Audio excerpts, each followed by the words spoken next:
Oh gini, apa sih Nin yang dimaksud? Pasti gitu, selalu begitu. Apa sih Nin yang dimaksud? Ada sebentar, sketch aja langsung gini-gini. Oh gitu, ya ngerti, oke.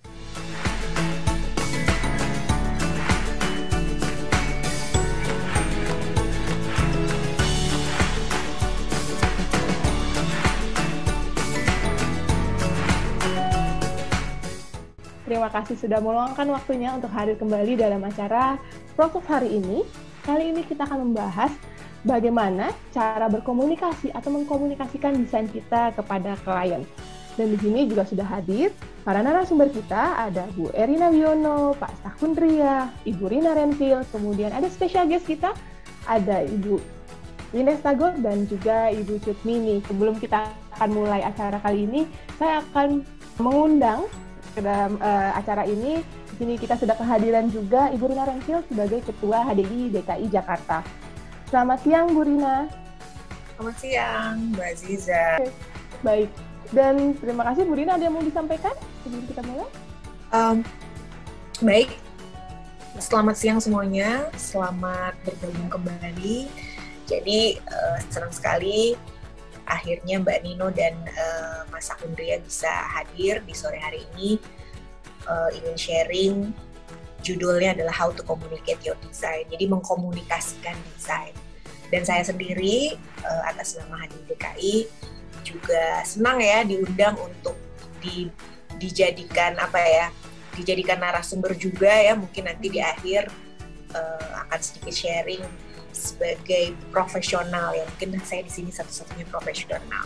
Mungkin nanti aku akan tambahkan sedikit menambah kedua dosen yang hadir di sore ini.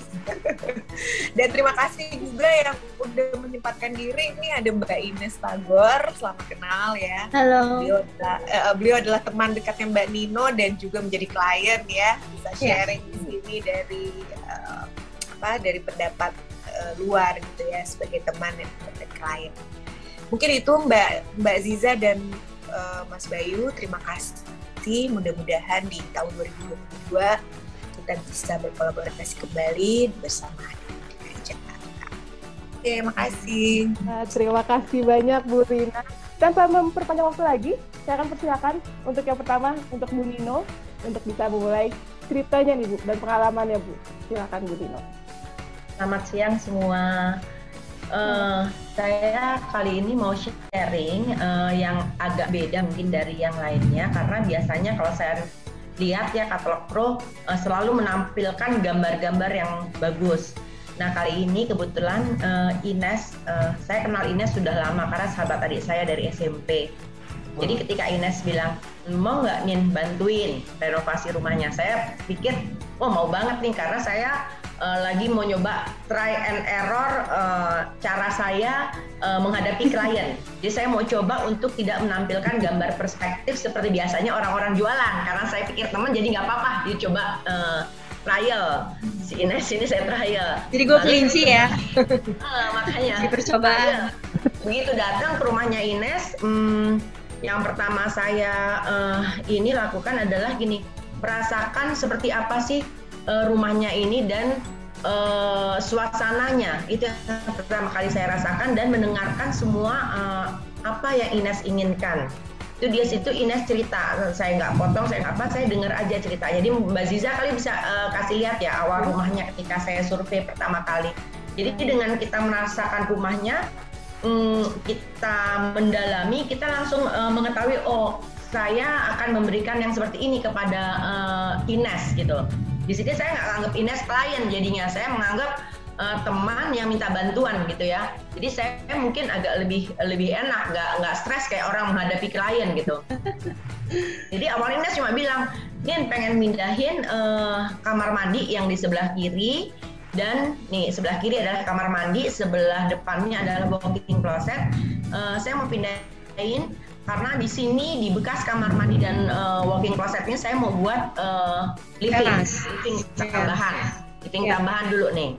Terus kayak gitu, saya gini, Ines perasaan livingnya udah banyak, untuk apa, udah gede gitu ya, mau apa lagi? Dia bilang, kali aja kalau nanti ada tamu banyak, ini kan bisa jadiin musola, gitu, karena nggak ada musola. Gitu. Oke, jadi kamar mandinya ini benar-benar open. Ines tuh seneng yang cahaya mataharinya banyak. Jadi dia memanfaatkan grid-grid garis-garis ini yang disarankan oleh arsiteknya yang terdahulu. Dan di samping ini yang saya panah itu adalah pintu ke teras belakang dari kamarnya. Jadi saya tanya Ines pertama kali gini, kalau kamar mandi mau dipindahin di posisi pintu tersebut, Ines nggak apa-apa kamarnya nggak punya teras. Karena kan kalau kita lihat dari pertama dia ada teras kan artinya siapa tahu dia pengen punya teras gitu kan. Iya. Dia bilang nggak apa-apa. Begitu di slide berikutnya kita lihat ketika membuka dari kamarnya itu pemandangannya adalah seperti ini. Jadi pas dia bilang nggak apa-apa, artinya benar-benar real nggak apa-apa, wong nggak terjamah gitu kan. Oh ya udah berarti benar-benar nggak apa-apa. Dan Ines satu, semua barang lama kalau bisa dipakai ya Nin. Waduh, gitu kan langsung gitu kan. Kalau pikir kan orang renovasi itu maunya semua beli baru.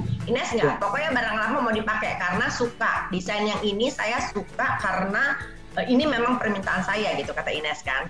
Nah, sebenarnya harga diri saya sebagai desainer merasa, wah, dia lebih suka sama yang dulu. Tapi kalau ini padahal kan saya pengen nih. Tapi sebagai desainer satu lagi gitu, benar harus berkomunikasi bahwa ini rumah dia bukan rumah saya.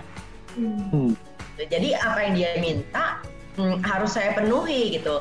Jadi tugas desainer bukan hanya egonya yang diutamakan, tapi ketika kita bisa membuat space planning yang baik, artinya desain kita itu bekerja dengan baik gitu.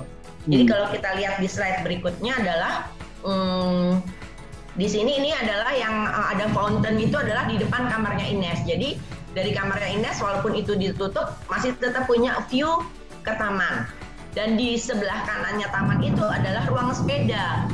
Saya bilang, Nes, itu ruang sepeda di situ berarti kalau udah pada pulang naik sepeda, becek-becek dong ya ke dalam tuh sepeda kalau lagi malas bersihin sepeda. Ya gitu deh. Ya udah, saya mikir-mikir cuma 2 yang mau dibenerin, tapi dengan membenarkan 2 pasti bisa membenarkan yang lain gitu kan. Saya pikir kalau space planning itu udah kita benerin pasti bisa. Lalu di slide berikutnya kita lihat bahwa akhirnya bisa dipencet deh Mbak, langsung aja semuanya. Jadi gini, pertama itu hanya teras kan? Enggak, yang tadi, hanya teras gitu. Oh enggak deh, pengen musola gitu. Dia bilang, akhirnya saya bilang gini, semua ini menyangkut budget. Kalau di situ mau ada wudhu, artinya akan ada plumbing baru. Nah, kalau itu mau digedein juga pekerjaan, ini kita kasih tahu sebagai desainer harus kasih tahu luasan adalah sekian meter persegi menjadi sekian meter persegi. Itu relatednya dengan biaya. Gitu. Yang ketiga, Ines pengen area family-nya, area relax itu kebuka benar.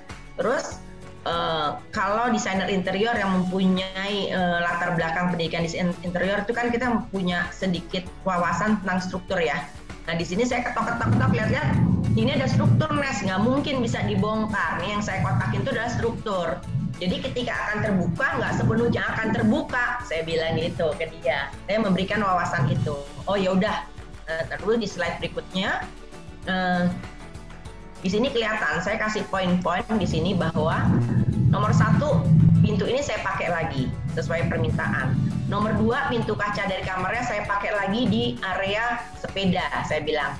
Nomor 3 jalusi di depan itu akan saya pakai lagi di depan ini supaya memang Ines suka rumahnya dengan sirip-siripnya itu nggak boleh saya buang, artinya itu akan saya pakai lagi. Lalu di kamar mandinya ada kaca, saya pakai aja dibuat di area sepeda ini karena area sepeda ini bukan area yang direncanakan dari awal, berarti kan akan ada over budget. Dengan memakai kacanya sebagai penutup, pintunya kita pakai, artinya budgetnya akan nambah tapi tidak senambah itu. Kalau saya menyarankan itu ada sepeda. Lalu di slide berikutnya, di sini juga waktu kan desain kamar mandi, Ines gini, mau kayak kamar mandi yang lama, susunannya gini. Saya penuhi, selalu setiap orang minta selalu saya penuhi, tapi saya selalu kasih lihat, kalau ini ukurannya akan segini, space-nya nggak enak. Kalau ini ukurannya akan gini, kalau ini akan saya kasih dengan gambaran-gambaran ukuran. Akhirnya keluarlah layout yang paling ideal di kamar mandinya.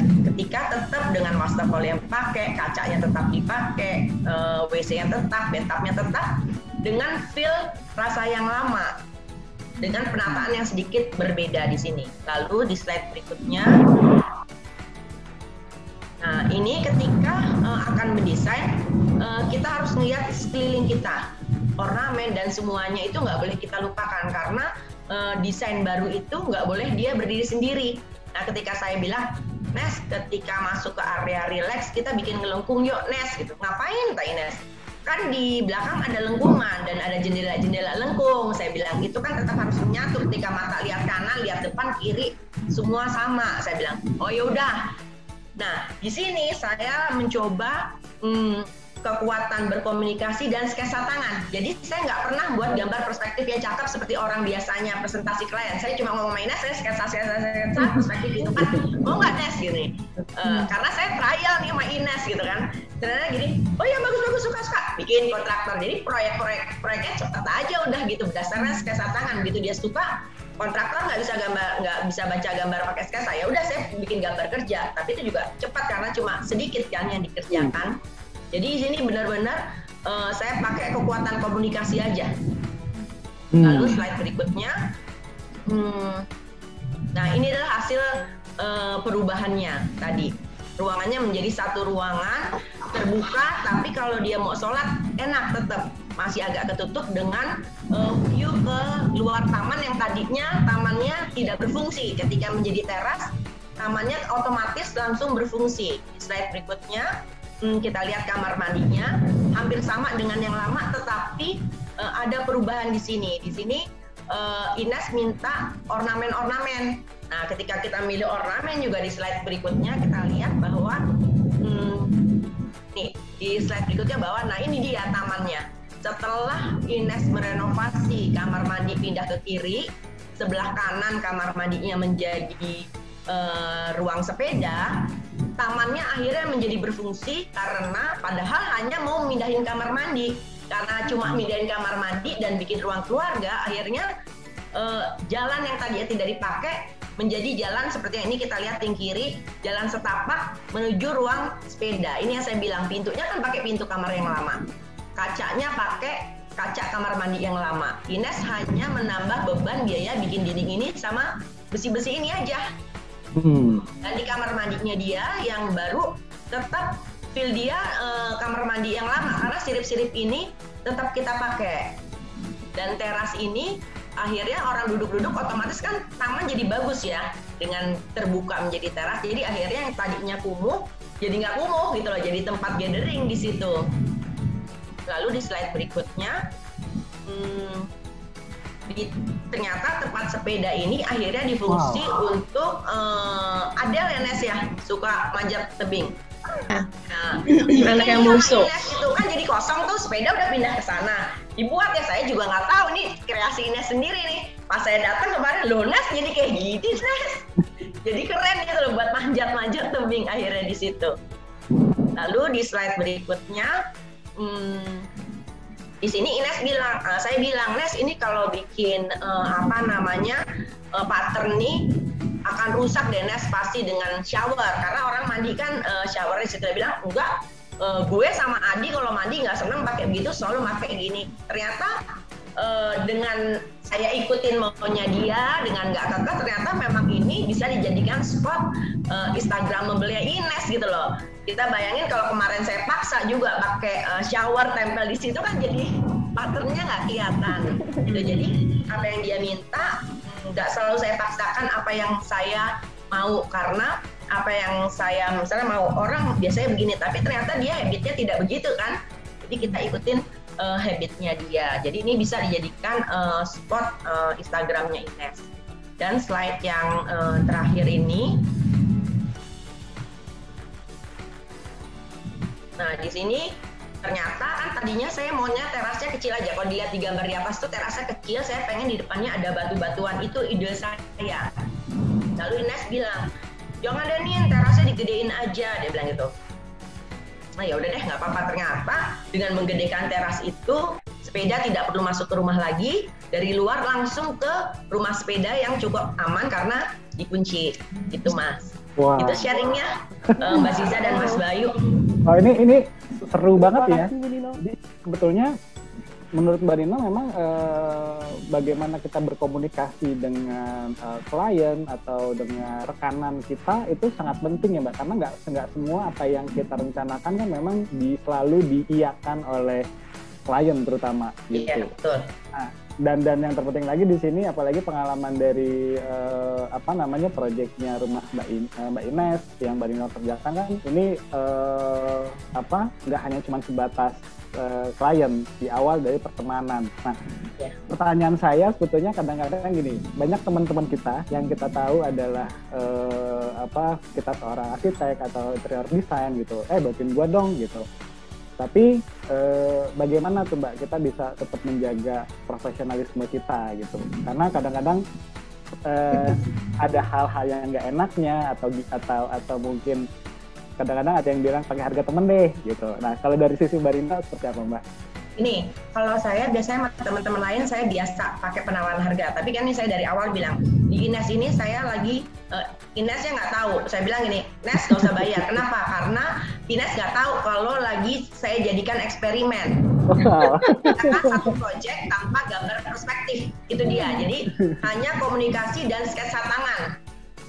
Saya pengen tahu kekuatan sketsa tangan ini karena gini, kan saya juga ngajar walaupun cuma satu mata kuliah ya. Saya kan cuma home base. Itu saya selalu bilang ke anak-anak bahwa ayo dong sketsa tangan, karena anak-anak dengan ada 3D Max sekarang selalu bilang pakai 3D aja deh Bu, bagus gambarnya lebih real. Saya pengen coba dengan sketsa tangan, kalau kita bagus dan bisa terbaca, klien itu tanpa disajikan gambar perspektif bisa di tempat saat itu memberikan keputusan saat itu. Maka ini saya jadikan eksperimen gitu. Tapi saya untuk proyek-proyek lain, siapapun teman saya selalu saya memasukkan penawaran harga dulu, itu selalu.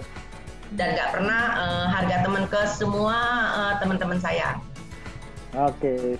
Nah, jadi udah real gitu ya, udah harga begitu, memang harga yang harusnya, tapi karena Ines saya jadikan eksperimen, jadi saya merasa ada timbal balik nih.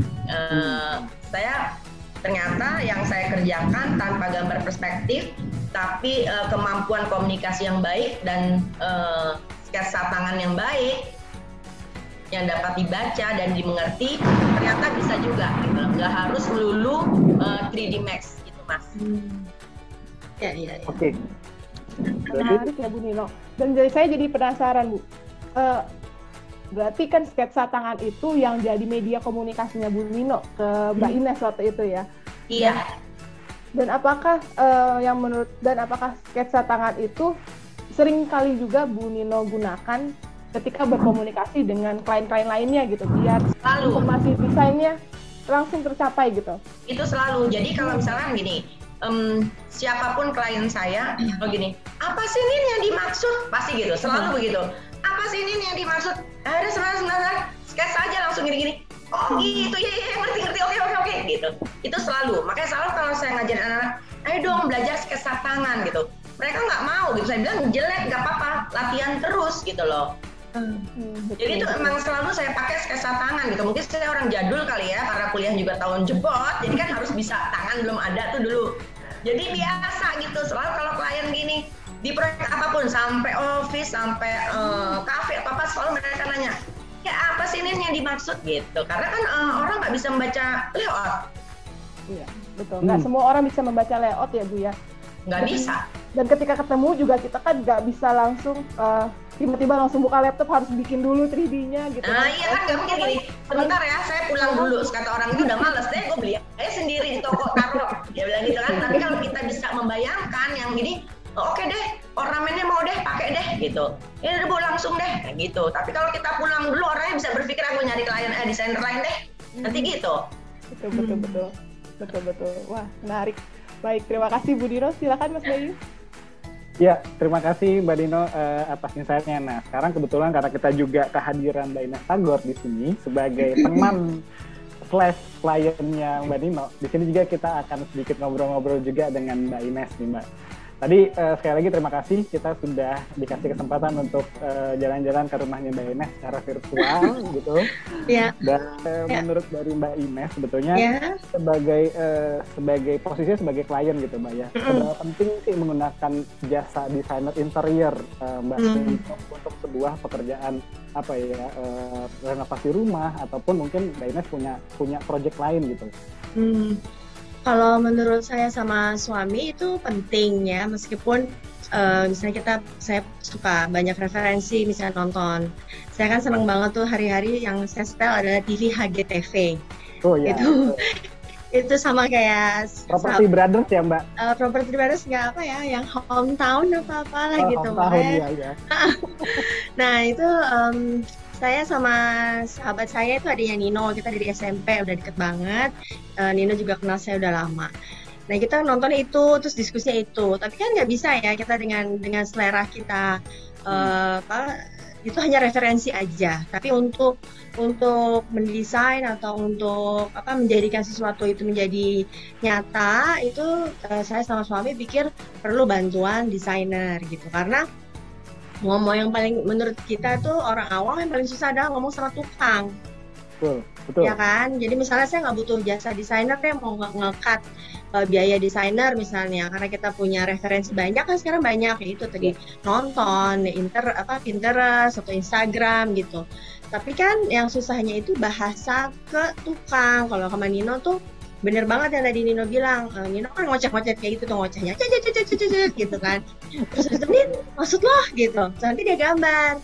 Nah gambarnya kalau misalnya saya kurang paham, saya tanya lagi gimana sampai saya ngerti gitu. Oh iya Nin, oh gitu maksud lo gitu, sampai saya paham dan dia bisa menggambarkan gitu. Dan menurut saya kalau misalnya tadi dibilang canggih-canggih pakai 3D gitu sih enggak ya, Nino itu belakangan. Jadi nanti udah habis ketemu, nanti berapa lama kemudian Nino juga kan ada mungkin ada job-job yang lain, jadi nanti seminggu atau berapa lama nanti Nino kasih tuh baru 3D-nya kayak gitu. Nah terus Nino gambar itu justru kalau buat saya itu impress gitu loh.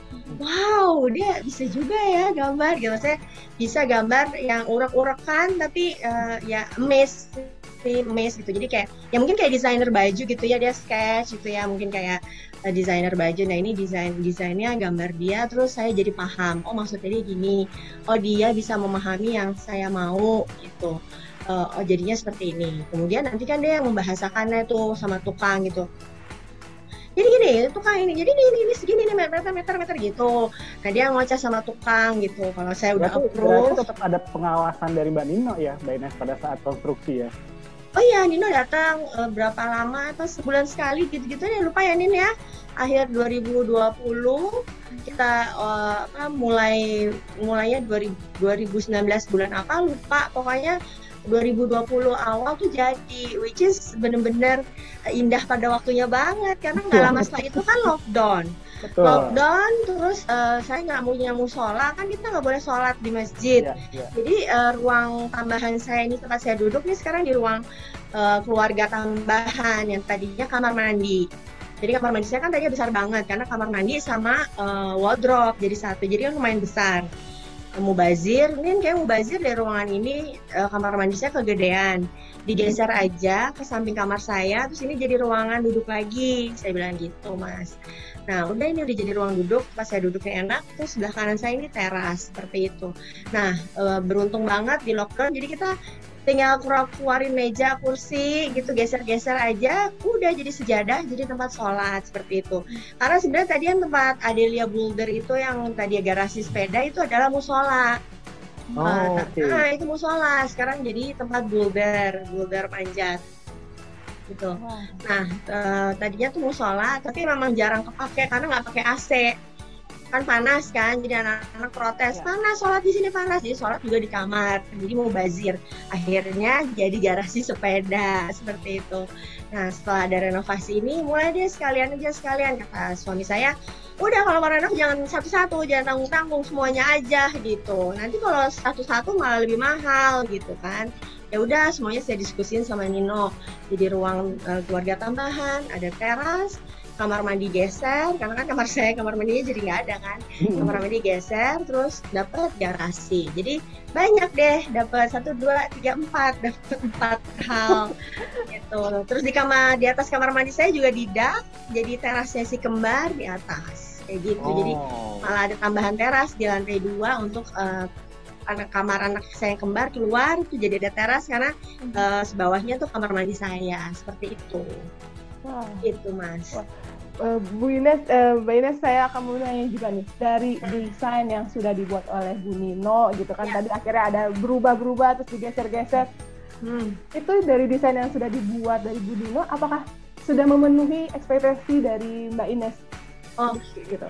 Kalau saya pribadi sih puas banget apa yang Nino desain, karena komunikasi kita alhamdulillah lancar. Nino udah kenal saya juga tahu Nino gitu. Jadi dia tahulah selera saya seperti apa gitu.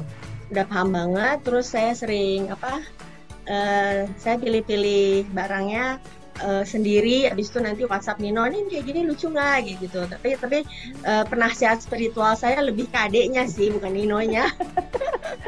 Saya selalu WhatsAppan sama Arni, lucu nggak gitu, lucu kan kurang gitu. Nah nanti Nino mah tinggal terima beres dia sebenarnya.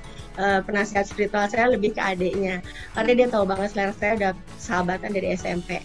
Nah kemudian paling itu semua milih barangnya ini apa nih, tegel yang di kamar mandi gitu, tegel yang lucu-lucu itu kita pilih bareng. Itu Nino sempatkan datang karena saya kebingungan kan, karena itu saking lucunya bingung lah gitu, butuh bantuan Nino kayak gitu. Kalau cuma ubin-ubin yang polos-polos aja sih saya nanya sama adiknya aja, nanti Nino tinggal cerita ke Nino kayak gitu.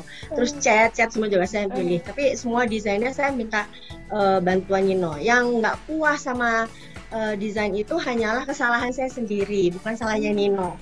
Karena pas udah jadi enak, teman-teman abis olahraga gitu sama geng saya ada geng kodok jingkrak gitu ya, geng olahraga gitu. Abis olahraga mau ngopi, sarapan di sini. Kok rasanya kecil ya, Nin? Kurang gede. Itu yang saya bilang, Ines selalu merasa kecil. Padahal saya selalu sama desa gini, apalagi sih yang mau digedein? Rasanya kurang gede. Jadi ada kendala teknis sedikit ketika saya mendesain itu. Sama Nino tuh gambarnya udah besar, udah maju ke depan. Si garasinya kan sekarang garasi sepeda agak mundur sedikit, agak ngumpet. Tadinya tuh udah dikedepanin, jadi teras saya yang sampingnya ada foto tadi, ada ayunan duduk itu lebih sampai ke tempat garasi sepeda gitu loh. Nah garasi sepeda dikedepanin. Tapi ada kendala teknis ketika minta izin. Kita minta izin ke Sinarmas tuh nggak boleh lah, pokoknya taman di sini tuh taman harus besar. Taman depan ya, tanah-tanah kita ya, Bo, tapi suruh mundur-mundur gitu. Jadi aku takut nih nggak boleh. Udah mundur dikit gitu. Akhirnya jadi ya terasnya kurang nih. Lu kata Nino. Ya udahlah, nggak apa-apa kata kayaknya, udah cukup, berapa lagi sih gitu. Tapi emang jadi kayak ngumpet sih, karena kita nggak terlalu maju. Jadi kayak lebih sanctuary gitu. Oh, menarik. Berarti semua juga dikonsultasiin yang Mbak Ines butuhkan, dari segala perintilan atau furniture atau ornamen-ornamen juga tetap didiskusikan juga ya. Ya, kita rajin WhatsAppan, terus Nino selalu bilang kalau lo temu gambar yang lo suka di Pinterest atau di Instagram gitu, kirim gitu. Screenshot kirim, jadi dia juga ada bayangan. Kalau kamar mandi contohnya, ini gue pengen banget kamar mandi kayak di Jimbaran tuh yang open, terus kita bisa mandi terbuka. Terus Nes, gila aja lu kan tetangga. Oh ya udah oke. Jadi ya terpaksa kalau nggak mandi baru gue buka, kalau mau mandi baru ditutup. Jadi kayak gitu agak-agak ribet. Ya tapi gimana ya, kita nggak bisa open kayak di Bali kan, seperti itu. Tapi konsepnya selalu saya diskusi sama Nino. Kalau gue ada bayangan pengen gini, selalu diskusi sampai jam berapa malam juga. Kalau ada apa kirim aja, mau dibaca kapan juga kan Nino dikirim ini. Jadi gue nggak kayak ganggu dia terus gitu. Itu deh. Oke, terima kasih Mbak Ines. Nah, satu lagi Mbak Ines, saya jadi penasaran mau tanya. Jadi ketika Mbak Ines mau renovasi rumah, terus apakah ada kebutuhan dari Mbak Ines atau requirement tersendiri sampai akhirnya Mbak Ines memutuskan, harus mengajak interior designer nih di sini, yang notabene-nya Bu Nino nih gitu, nggak bikin sendiri gitu. Ya tadi yang aku udah bilang, kalau takutnya nggak bisa ngomong ke tukang, terus nanti salah gitu kan. Jadi kalau salah jadi malah double cost kan gitu. Nggak apa-apa kita ada cost gitu kata suami, tapi puguh gitu, daripada nanti sok-sok sendiri terus malah jadi mahal seperti itu. Dan saya punya pengalaman di rumah pertama dulu yang sebelum pindah ke BSD sini di Haji Muhi, punya pengalaman gitu. Saya punya temen desainer, arsitek gitu, supaya nggak terlalu mahal. Kita juga kan baru rumah kecil gitu ya, baru mulai hidup baru gitu, juga nggak mau terlalu mahal bayar arsitek. Jadi arsitek yang baru lulus gitu, saya kenal gitulah dari mana. Nah itu nggak nyambung, arsitek sendiri, tukang sendiri, jadi mereka nggak kayak nggak klop gitu. Kalau kayak gitu kayak kayak Nino sama tukangnya kan, jadi kayak tukangnya nurut gitu ya bu gitu ya. Karena kalau ini tukang nggak nyambung deh, tukangnya punya persepsi sendiri, kayak nggak nurut, gimana sih, kayak nggak nurut, kayak bukan kayak seseorang yang dia respect gitu. Jadi si arsitek punya ide sama saya, terus tapi tukangnya, kebetulan tukangnya tuh tukang dari ayah saya gitu loh. Ayah saya ini pakai tukang ini aja gitu, jadi nggak nyambung, jadi ya agak ada mislek kayak gitu. Nah saya pikir nanti kalau misalnya bangun rumah atau ini renovasi, cari yang nyambung deh antara si desainer sama tukang yang biasa kerja sama dia, supaya nyambung bahasanya. Oh, berarti Mbak Ines sudah sempat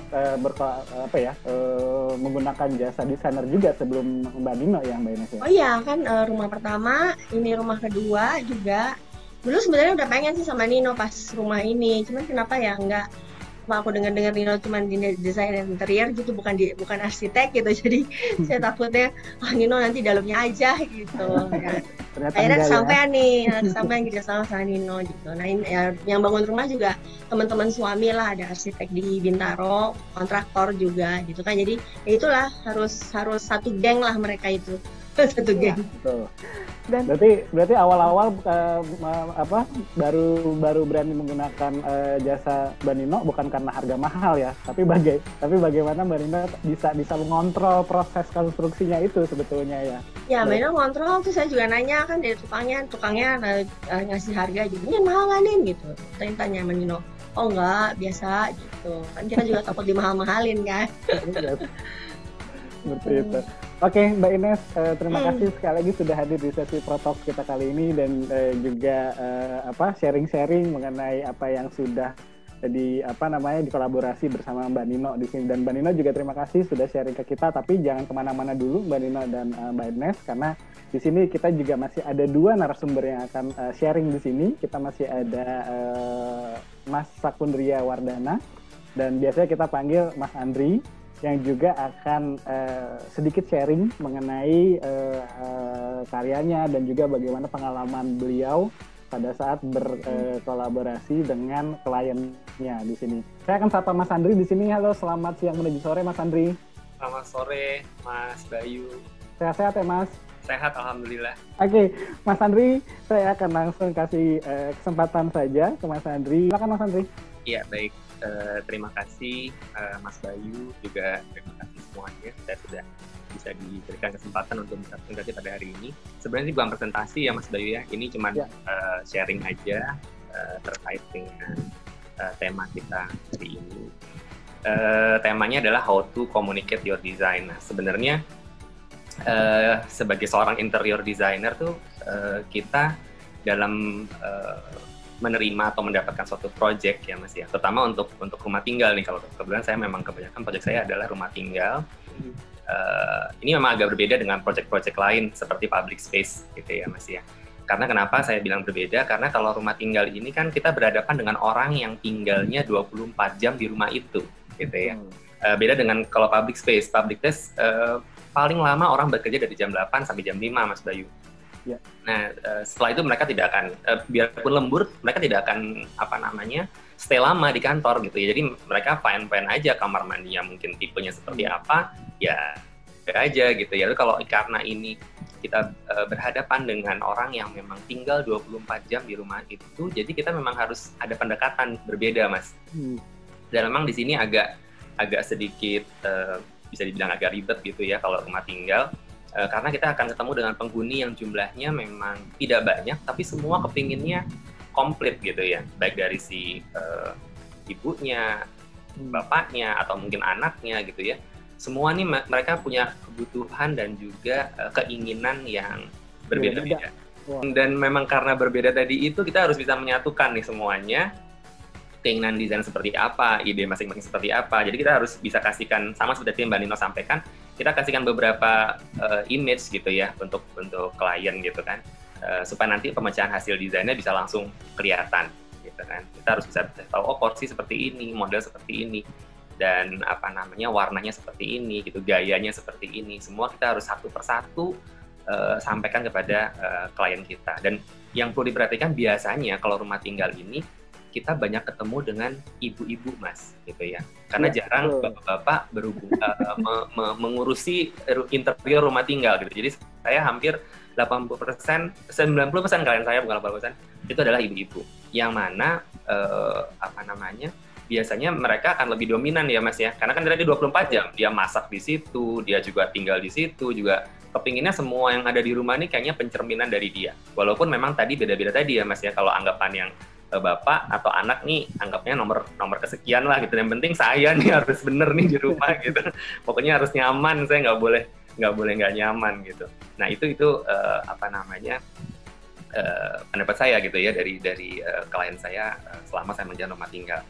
Terus selanjutnya, nah kembali lagi sama seperti Mbak Nino juga tadi ya, saya ini memang kebetulan juga mungkin agak lama ya karena pendidikannya juga jadul ya Mas. Jadi saya dari awal selalu memberikan sketsa desain sama klien saya juga gitu. Jadi sebelum saya mengarahkan kepada klien saya mengenai segala macamnya, saya bikinkan dulu nih mood board. Misalkan ada ibu-ibu klien saya atau customer saya gitu ya, saya bikinkan dulu mood boardnya sesuai dengan apa yang sudah dia inginkan di awal gitu ya. Misalkan warnanya seperti ini, mungkin dia karena gayanya, kalau saya lihat di sini Mas bisa lihat ada ibu-ibu pakai tas, dia gayanya lebih ke chic gitu ya, lebih ke elegan gitu segala macam. Saya akan coba masukkan beberapa gambar-gambar yang memang kena untuk taste-nya dia. Setelah itu kita buat layout juga sama, dan di layout ini saya memang agak sedikit berbeda dengan layout project lain. Kalau di rumah tinggal saya bikinkan ada beberapa warna-warna supaya dia punya gambaran, ruang tamu saya seperti ini ya gitu ya, ruang tamu saya seperti ini, ruang makan saya seperti ini, ternyata deket ya dengan area dapur dan lain sebagainya. Setelah itu saya akan berikan dia sketsa seperti yang di atas ini, contoh kamar tidur ya.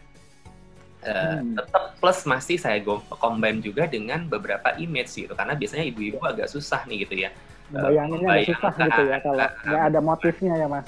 Benar ada motif ya. Ternyata nanti bisa pakai warna biru putih ini ya Mas ya, biasanya kayak gitu. Atau saya maunya sekarang lagi senang desainnya misalkan biru putih gitu ya, apalagi sekarang mengarah kepada klasik American gitu misalkan. Nah semua saya masukkan gambar-gambar tadi ke sketsa saya, jadi paling tidak dia sudah dapat gambaran. Setelah itu baru nih nanti setelah semua deal, semua berjalan dengan lancar, proses selanjutnya adalah saya akan memberikan dia gambar 3D gitu ya. Ya plus minus lah gitu ya, kurang lebihnya seperti yang di bawah ini. Ini satu contoh project saya untuk pantry gitu ya, salah satu pantry di Jakarta Selatan. Nah setelah itu baru dikombin dengan material board yang ada di atas itu Mas. Jadi sepengetahuan, ternyata pantry-nya begini ya, marmernya begini ya, seperti itu semuanya.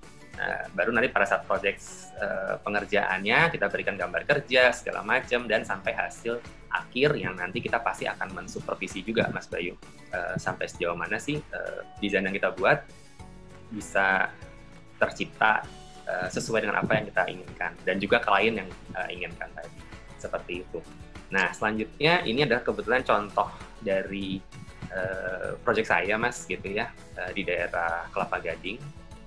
Kebetulan klien saya ini adalah wirausahawan, dan lucunya project ini saya juga dapatnya agak unik karena saya kenal dengan Pak Joni ini dari sepupunya gitu ya, yang tadinya cuma numpang buang air kecil Mas ke rumahnya si Pak klien saya ini gitu ya. Jadi cuma tadi awal muasal cuma numpang buang air kecil, dia kaget loh kok rumahnya penataannya beda ya gitu ya. Ini saya pakai interior design gitu kan, gini. Sedangkan dia sudah berjalan nih Mas Bayu. Jadi saya kenal dia, project ini sebenarnya sudah berjalan.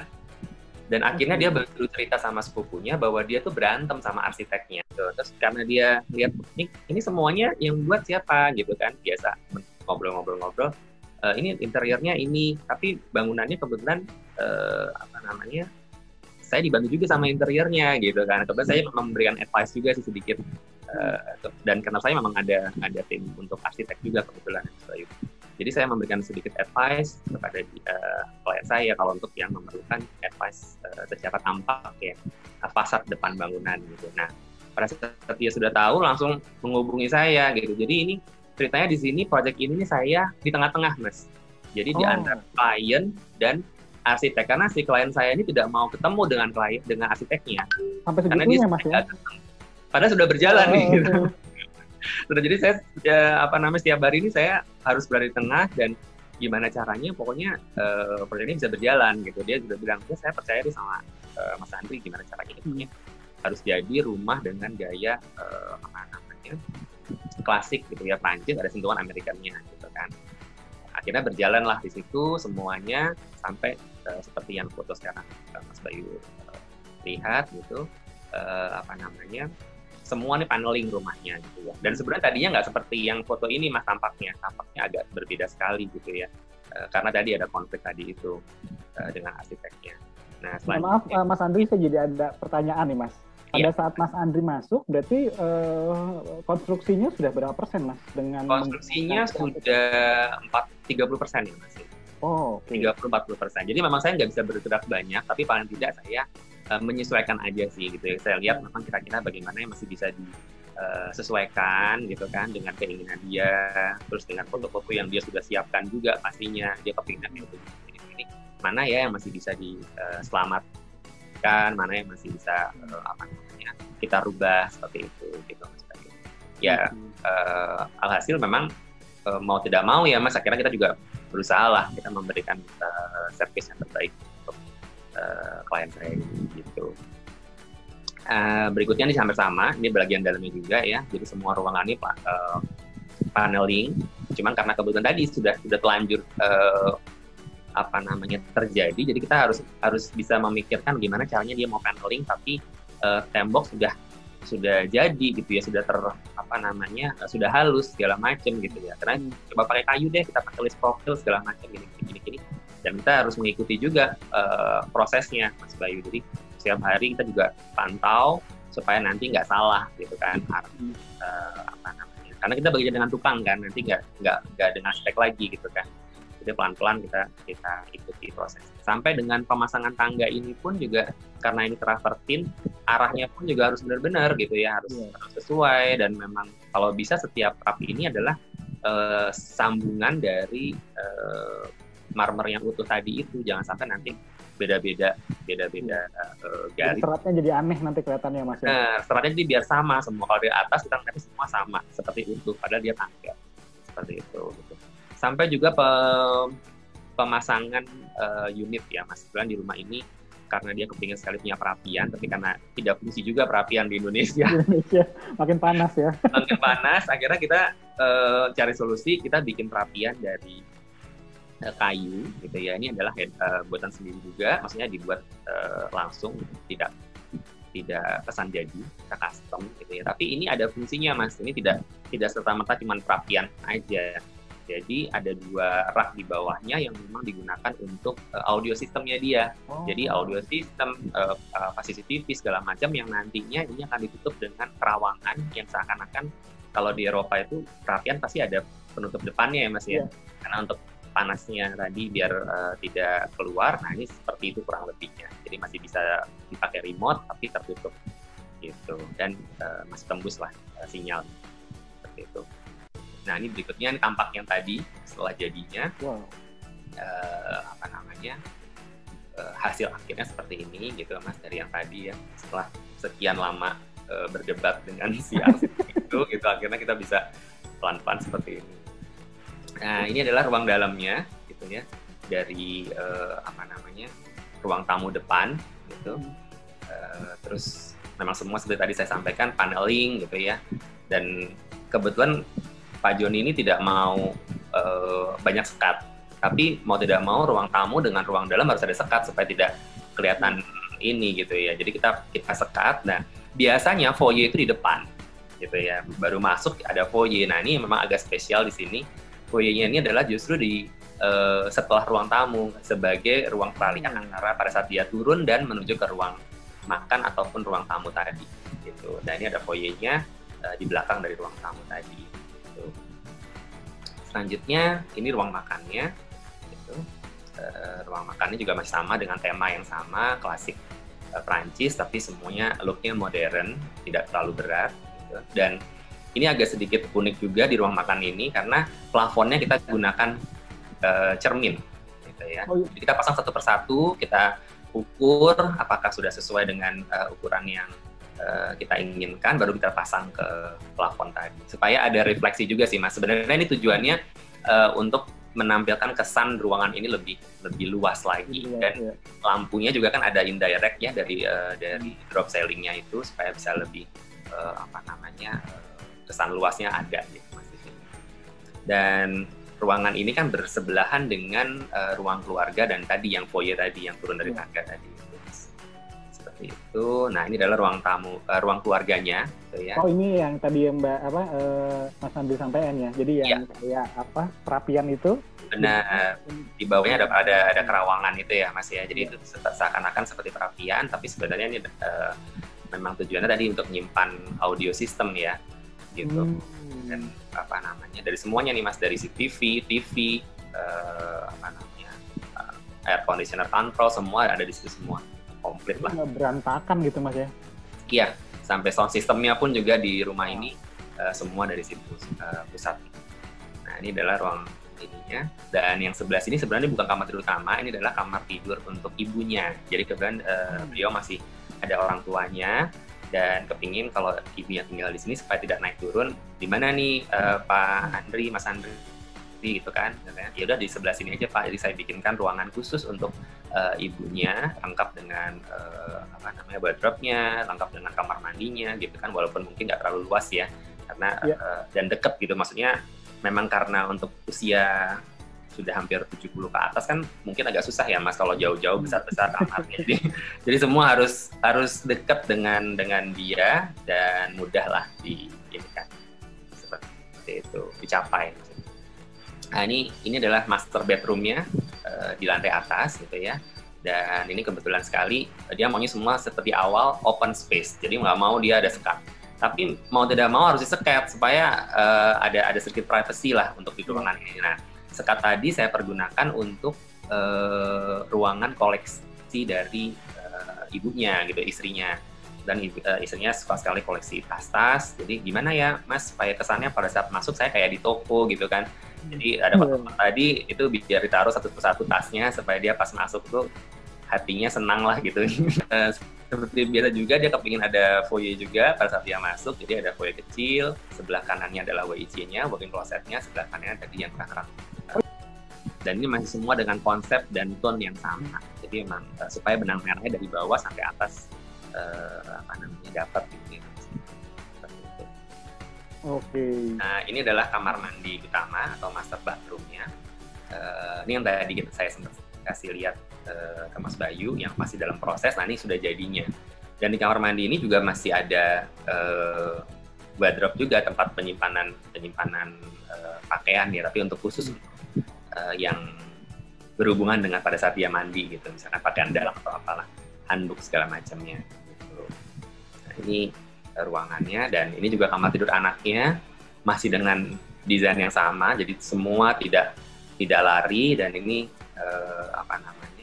bisa menjadi satu kesatuan gitu Mas, dari pertama kali masuk sampai kamar tidur anak seperti itu Mas Bayu. Dan berikutnya ini adalah beberapa desain lagi ya yang masih sama. Ini kebetulan adalah kantor dari sepupunya tadi, Pak Joni gitu. Nah, ini sebenarnya agak unik sih, sebenarnya kantor shipping, tapi istrinya kepingin jangan kayak kantor gitu, dia bilang. Kayaknya saya kalau kesini kan saya males kalau datang ke kantor, tapi suasananya kantor gitu loh. Gimana ya? Nah, kemudian saya dipanggil, gimana nih Mas Andri supaya saya nggak bosen di kantor gitu ya, dan bisa buat meeting, bisa buat arisan gitu ya, bisa buat segala macam. Jadi dia nggak mau kemana-mana. Tapi kantornya apa? Kantor shipping? Ya, shipping. Jadi kayak pelayaran gitu Mas. Oke.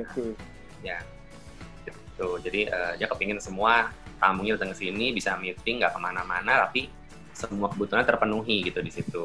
Nah, ini kebetulan adalah lantai khusus untuk istrinya gitu. Kebetulan saya mendesain di situ. Jadi pada saat lift dibuka kita melihat ini nih Mas, foyer dengan lampu ini, terus ada minibar untuk persiapan minuman, lalu ada koridor menuju ke ruangan lain gitu. Nah, ini adalah ruang tamunya. Kebetulan klien saya ini suka sekali barang-barang yang agak-agak vintage gitu. Jadi yang finishingnya agak sedikit somplak gitu ya Mas. Jadi agak ada luka-lukanya. Nah dia tuh paling suka kayak gitu. Jadi dia nggak mau barang tuh kesannya mulus seperti itu gitu. Nah ini saya kombinasikan gitu antara keinginan dia dan juga kemudian dia juga salah satu kolektor beberapa lukisan gitu. Jadi saya combine semuanya, saya pilih-pilih mana yang bisa dipakai dan mana yang tidak. Jadi hampir sama juga seperti Mbak Nino dengan Mbak Ines juga ya. Jadi ada request-nya gitu, kalau bisa barang-barang yang saya punya jangan masih bisa terpakai gitu. Masih terpakai, dan kebetulan sekali barang yang dia punya masih satu garis lah gitu ya, satu ide dengan apa yang sudah kita rencanakan seperti itu Mas. Nah ini view-nya dari arah sebaliknya. Dan di sini agak sedikit unik juga. Kalau Mas Bayu lihat ada TV di depannya sofa, itu kan semua dinding ya Mas. Itu ada satu dinding yang memang bisa dibuka untuk pintu. Jadi sebenarnya di ruangan ini kalau orang sedang bertamu di sini, dia tidak tahu kalau di dalamnya ada ruangan lain. Wow. Gitu. Karena semuanya tuh dinding-dinding ini ada beberapa yang bisa terbuka gitu untuk pintu tadi itu. Ada ruangan-ruangan rahasia berarti Mas ya? Seperti ruangan rahasia. Tapi kalau sudah dibuka sih ketahuan juga ya Mas, kan mana yang pintunya. Seperti itu gitu Mas. Nah ini ruang dalamnya. Kalau sudah kita masuk ke dalam yang pintu rahasia tadi, ada ruang kerja. Oh iya, berarti Mas ya, pas masuk ke ruangan rahasia itunya. Iya, setelah masuk ke ruangan tadi, di depan pintu tadi itu ada satu dinding yang bisa dibuka. Ini ruangannya. Dan itu memang sudah disiapkan dari awal sih Mas. Jadi dia nanya saya, gimana ya Mas kalau mau ada ruang rahasia segala macam gitu kan. Saya nggak mau ketahuan ada pintu, karena siapa tahu mungkin nanti ada tamu yang tidak perlu masuk ke dalam gitu kan. Iya. Jadi seperti itu. Dan memang konsepnya di sini sama lagi, dia maunya ada ruangan kayak semi library lah gitu, ada perpustakaan kecil, ada kantornya, ada ruang tamunya, jadi dia bisa bercengkrama dengan tamu-tamunya tanpa harus diganggu gitu, Mas. Seperti itu. Ini view yang lain. Di sini juga saya memberikan kesan luas ruangan dengan tampilan kaca seperti itu, jadi semua refleksinya kesannya luas. Padahal ruangannya cuman bisa dibilang mungkin kalau ukuran ya kayak dua ruko lah digabung gitu kurang lebihnya, tapi karena ada refleksi ini jadi seakan-akan ruangannya jadi luas gitu Mas ya. Jadi luas, bener Mas Bayu. Oke, ini mohon maaf ada gambarnya agak seharusnya saya percepat ya karena gitu. Nah kalau ini contoh ini sebenarnya project pribadi, tapi juga karena pribadi jadi banyak yang bercampur di sini gitu kan. Ini adalah untuk galeri batik gitu ya Mas ya. Itu ini area dalamnya, terus seperti ini lagi. Ini juga di sini sebenarnya konsepnya adalah memanfaatkan barang peninggalan. Ini sebenarnya bukan gebyok ya Mas ya. Kalau orang-orang mungkin berbicara apa-apa ada ukiran nempel di dinding sebenarnya gebyok gitu ya. Tapi ini namanya adalah petang aring. Gitu ya. Jadi itu apa tuh Mas? Kalau gebyok itu penuh dengan ukiran Mas. Tapi kalau petang aring itu paneling. Dan biasanya kalau di Solo itu memang tidak ada gebyok. Di sana kebanyakan rumah menggunakan petang aring gitu. Oke. Ilmu baru nih. Ukirannya tidak terlalu banyak, tapi memang di bagian tengahnya karena ini adalah kerobongan sebenarnya itu ada special design lah gitu di situ. Dan biasanya memang di situ ada tanda-tanda dari keluarga. Kayak mungkin kalau di luar Jawa mungkin marga gitu ya. Maksudnya kalau ukiran berat tadi itu menandakan karena ada ceritanya gitu. Berarti nah ini adalah yang tadi juga sama. Dan ini juga sama, semuanya tidak menggunakan barang baru. Ini kebanyakan adalah barang-barang peninggalan dan dirawat aja. Oke, mungkin itu yang bisa saya sampaikan presentasi pada hari ini. Terima kasih. Oke, terima kasih Mas Andri atas sesi sharingnya. Mungkin banyak ilmu yang kita dapat Mas Andri mendesain rumah klien ataupun dengan tadi terakhir proyek pribadi itu. Cuman saya melihat ada kesamaan nih antara Mas Andri dan Mbak Nino di sini. Jadi setiap pekerjaan itu sangat dipengaruhi oleh ibu-ibu rumah tangganya ya. Dan ini juga ada sesuatu yang agak unik ya Mas ya, karena sebenarnya kan saya ya kalau mungkin Mbak Nino punya klien ibu-ibu sudah biasa ya Mbak Nino ya, sama ibu-ibu. Nah kalau saya memang di sini saya belajar gitu, memang jadi kita ini harus agak sedikit lebih sabar ya Mas ya kalau untuk menghadapi ibu ini ya. Itu berarti yang penting. Nah ini yang uniknya gitu ya untuk klien pribadi gitu ya, rumah tinggal. Dan itu sebenarnya fungsi juga buat kita sebagai interior designer. Akhirnya malah tahu, oh sebenarnya ibu ini taste-nya seperti ini nih gitu. Dia sukanya seperti ini. Oh berarti nggak boleh nih kalau kayak gini. Saya sudah bisa menangkap dari cara. Sekali lagi terima kasih Mas Andri atas sesi sharingnya, dan juga Mbak Ines juga terima kasih. Ini kita akan mengundang ini narasumber kita yang ketiga. Di sini juga kita sudah kehadiran Bu Rina Renville, dan beliau selain praktisi, beliau adalah Ketua HDI Jakarta juga periode saat ini. Dan saya ingin menyapa Bu Rina. Halo Bu Rina, selamat sore. Selamat sore. Selamat sore, Mas Bayu. Silakan Bu Rina. Mas Bayu, jadi kalau komunikasi desain itu sebetulnya nomor satu adalah desainer itu kan bahasanya kan memang bahasa gambar ya.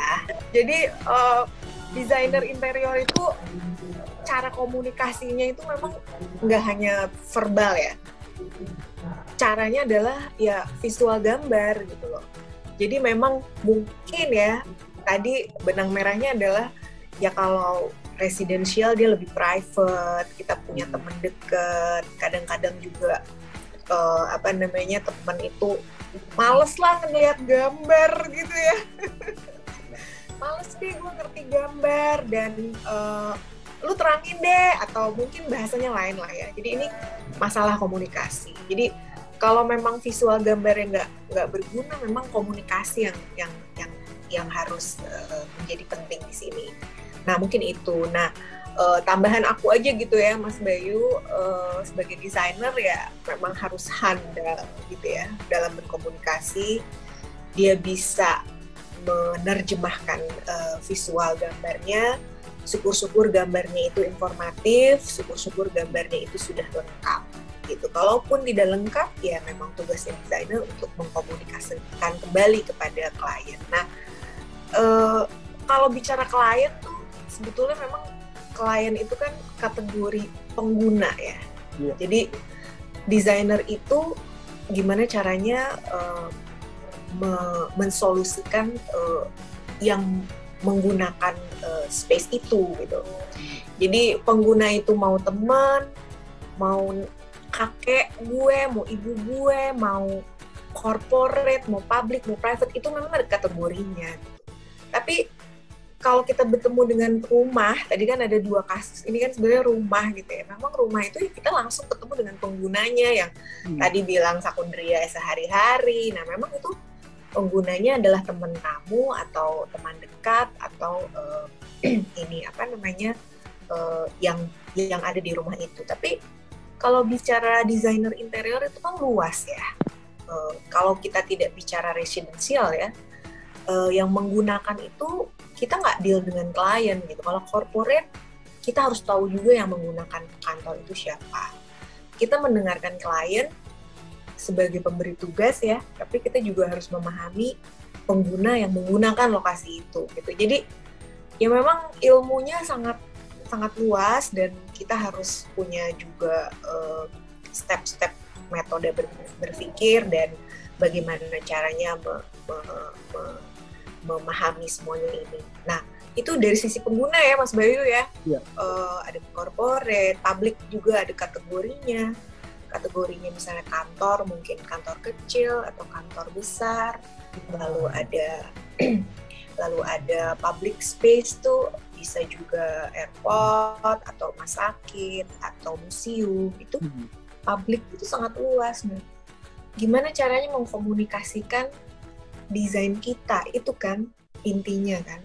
Iya. Kita tidak bisa mendengarkan klien saja, tapi kita juga harus analisa yang menggunakan itu. Jadi itu mungkin tambahan aku ya Mas Bayu. Syukur-syukur kita sudah paham memang sulit sekali nih kalau kita punya klien residensial gitu ya, maksudnya sangat private, sangat detail, ya memang kasus itu relatif begitu, Mas Bayu.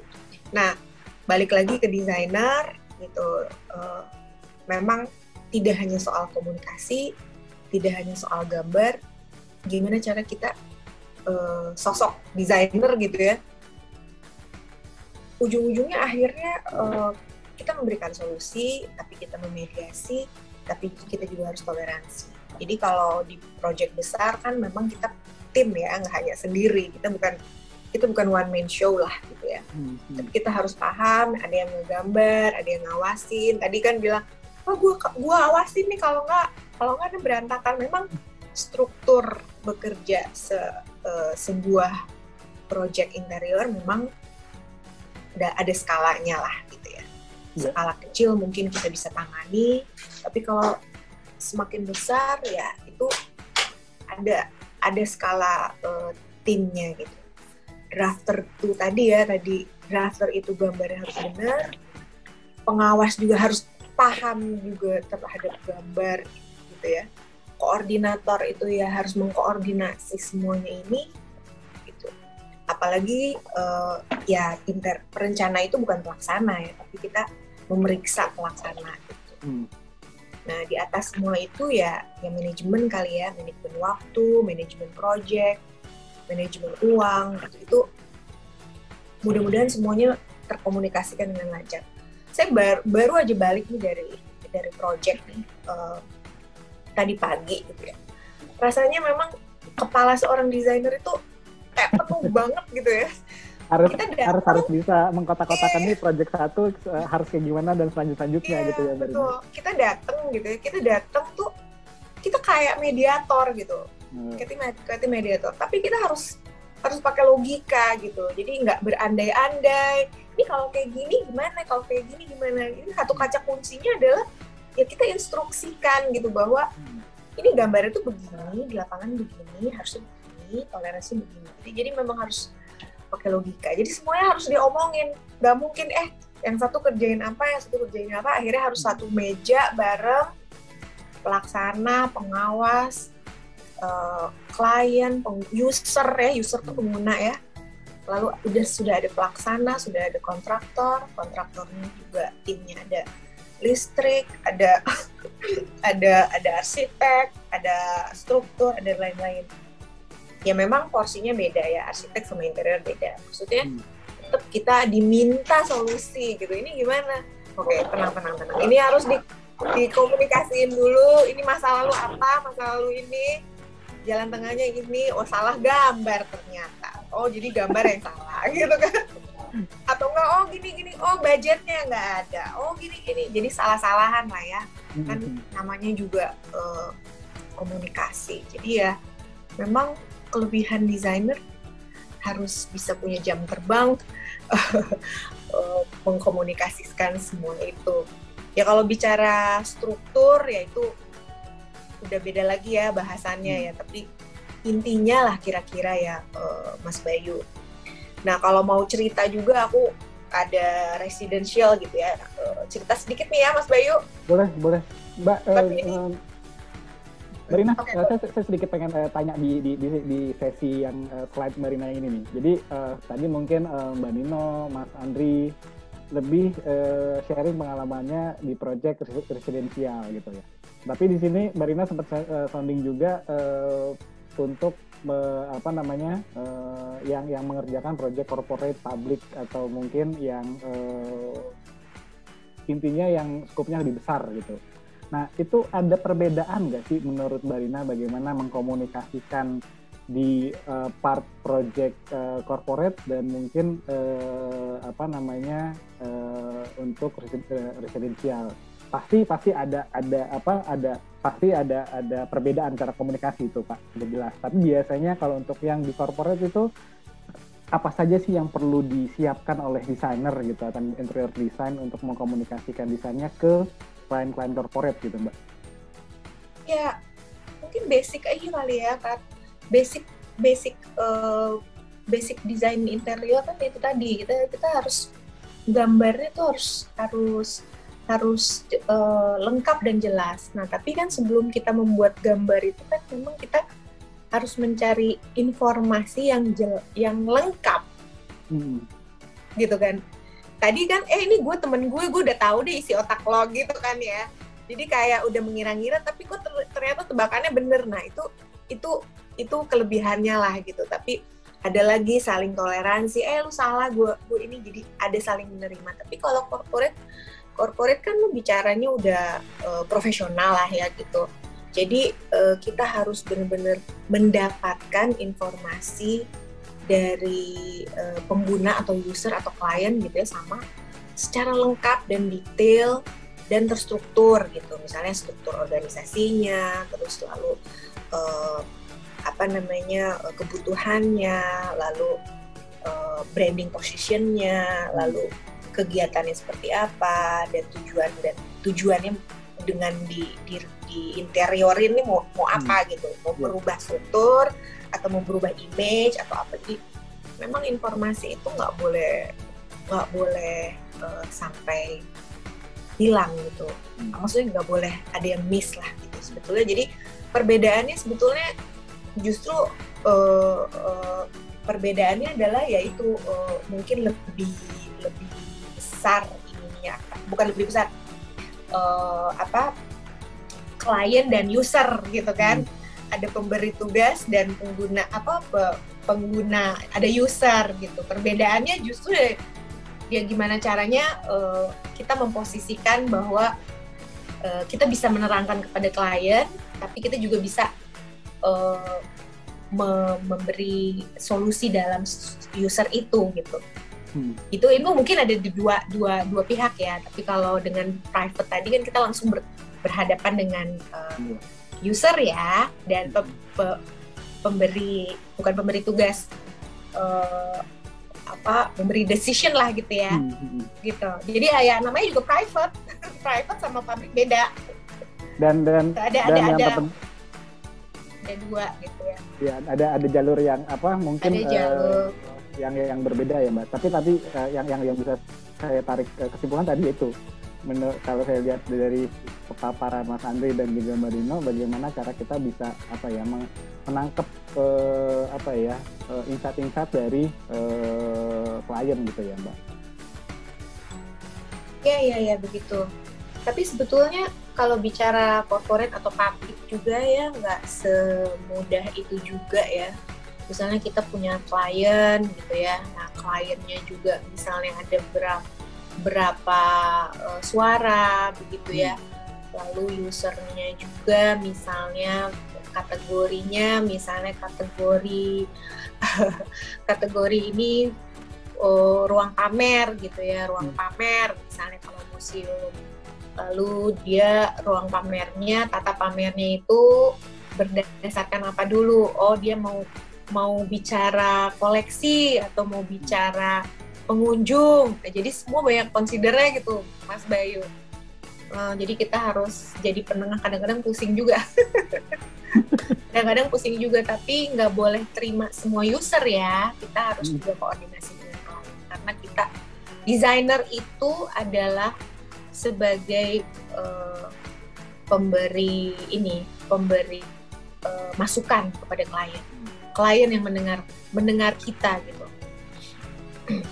Gitu kira-kira Mas Bayu. Nah ini aku punya cerita nih ya, residential ya. Residential itu bisa, saya pernah dapat proyek gitu ya. Memang saya setuju gitu tadi dengan Sakundria sama Mbak Nino gitu, punya masalah yang beda lah ya, punya spesifik klien gitu. Ini saya pernah punya project yang arsiteknya mungkin sudah ganti berapa kali begitu ya. Wah ini lebih heboh lagi nih. Kalau Mas Andri mungkin karena arsiteknya juga berapa kali, saya juga mungkin karena ini subjektif ya, maksudnya tergantung dengan style atau juga kita nggak bisa komunikasi atau arsiteknya punya idealis sendiri, itu banyak banget faktornya ya Bayu ya. Kalau di residential, jadi arsitek udah ganti-ganti, akhirnya saya interior alhamdulillah lah masih dipakai gitu, harus ngikuti stylenya arsitek. Jadi yang tadi misalnya arsitek dia pengen pengen kontemporer, yang satu pengen ini ternyata gue nggak cocok nih sama kontemporer, ternyata gue nggak cocok nih sama Marokoan gitu. Jadi dicoba terus kan si arsiteknya. Jadi memang berarti arsiteknya belum dapat gitu kan. Kalau interior mungkin ngikut bangunan juga. Ya itu benar-benar ya deadlock gitu kan, tergantung semua, kita balikin lagi ke klien, bukan soal budget, bukan soal style, tapi ya mungkin ini ada yang belum dapat gitu dari arsitek ke stylenya dia gitu kan. Jadi mungkin kalau interior kan kita gampang ya, kita kasih mood board, lalu kita kasih layout, lalu kita kasih 3D, kita kasih reference. Tadi juga Mas Sanpun dia bilang kalau residential tuh traveling tuh udah jadi lumrah ya, karena kliennya gue mau yang itu loh, lu kesini deh, lu mau yang ini, lu kesini deh. Jadi memang visual tuh sangat penting, itu udah lumrah. Jadi kayak buat untung ini kenal atau mungkin deket misalnya gitu ya, jadi kita tetap punya prosedur prosedur fee-nya yang oke, berarti dua kali bayar nih misalnya gitu kan, soalnya udah revisinya udah berapa banyak. Nah itu juga pernah gitu. Jadi ya mungkin karena komunikasi terus ya akhirnya masih bisa dipakai terus juga gitu loh. Tapi ya itu tadi gambarnya sudah lengkap, lalu komunikasi lengkap gitu ya. Ini kan masalah bangunan ya, satu tim ya, mungkin arsiteknya gitu belum cocok gitu. Ya itu cerita sedikit ya Mas Bayu. Aku punya klien temen aku, Cut Mini, nanti habis ini dia mau komen gitu ya. Tapi melengkapi obrolan tadi ya Mas Bayu, ya komunikasi itu memang kadang penting ya. Ini misalnya contoh, misalnya kliennya jadi kita sering traveling misalnya gitu ya, jadi kita jadi tahu, terus idenya juga tiba-tiba karena kita traveling, karena kita komunikasi siang malam, itu juga penting gitu ya. Terus ya kalau rumah sakit mungkin agak berbeda karena itu banyak pihak ya, kebetulan kliennya juga kita kenal, jadi mungkin agak mudah gitu ya. Tapi ini ada satu yang agak sedikit shock juga ya, project aku nih yang jadi pengalaman di seumur hidup gitu ya. Pertama kali aku punya klien dokter gitu ya. Jadi dulu waktu ngebayangin gitu ya, aduh kalau aku kayaknya kalau ngomong sama dokter tuh kayaknya enggak deh, gue mau berdebat sama dokter nih gitu kan. Mungkin karena sangat eksak ya, mungkin aku orang tua aku kan dokter gitu ya, jadi aduh aku tuh kayaknya udah ngebayangin kalau dokter tuh kayaknya nggak bisa deh gue gitu ya. Tiba-tiba dapet klien dokter, terus tiba-tiba aku punya ini tas itu punya masalah gitu, dan ketemu dengan dokter-dokter yang sangat eksak gitu di situ. Dan aku agak kaget dan dapat porsinya waktu itu, dapat museumnya spesimen gitu. Wow. Kebetulan aku nggak bisa gitu ngelihat barang mati gitu, barang mati, terus aku kayaknya nggak bisa makan dan lain-lain gitu. Jadi ini gimana nih, aku nggak bisa ngomong, aduh. Jadi memang ini pengalaman gitu ya, kalau kita nggak suka sama klien gitu, jadi kita nggak mau nanya gitu kan, nggak mau apa gitu. Dan akhirnya terakhir coba untuk melembutkan hati ya. Mencoba untuk beradaptasi ya Mbak? Iya, beradaptasi, udah dicatat aja di dalam tulisan bentuknya kayak apa ya, ukuran ini kan spesimen ya, spesimennya ukurannya kayak apa, diameternya gimana, udah kasih aja ke aku gitu. Aku nggak berani ngeliat barangnya, ini spesimennya ngeri banget gitu kan. akhirnya ada 2-3 kali kita nggak bisa, aku nggak bisa gitu ya, dan akhirnya bisa gitu. Nah ini tantangan gitu, jadi semua tuh tantangan baru. Jadi sebenarnya project tuh semua tantangan baru, komunikasi baru, ketemu klien baru. Ini apalagi nih museum ya, kalau museum tuh kita ketemu usernya banyak banget, yang satu pengen yang satu pengen ini, yang satu pengen ini, yang satu pengen ini. Jadi beda user gitu, beda departemen, beda keinginan, beda ini, beda itu. Itu kalau nggak dihadapi, satu ya Mbak ya. Itu kalau nggak dihadapi susah. Memang harus ada komandannya satu, gitu. Tapi ternyata nggak ada gitu. Kita harus dengerin satu-satu. Nah ini cerita-cerita aja ya. Ruang kantor itu memang beda-beda. Nah ini juga ada proyek aku yang terakhir, rumah sakit. Aku disuruh ngebayangin ada ruang ini apa namanya, jadi bukan wawancara ya, maksudnya ngebayangin ada satu ruangan yang istilahnya paliatif ya. Kalau paliatif tuh istilahnya pasien yang tinggal di tinggal menghitung hari gitu, hari. Gitu. Jadi kita mesti bukan wawancara ya, kita harus cari tahu gimana maunya dan lain-lain. Nah itu agak sulit. Ini menarik sih sebenarnya. Mbak Rina, terima kasih sekali lagi untuk sharingnya. Tapi di sini sama-sama Mas Bayu. Di sini kita juga karena ada kesibukan lain dari Mbak Cutmi sudah memberikan video insertion atau testimoni sih sebetulnya di sini. Bagaimana sih seberapa penting seorang desainer itu membantu kita untuk membuat sebuah bangunan atau interior yang ada di dalam rumah kita atau di proyek kita. Silakan, mungkin bisa diputarkan.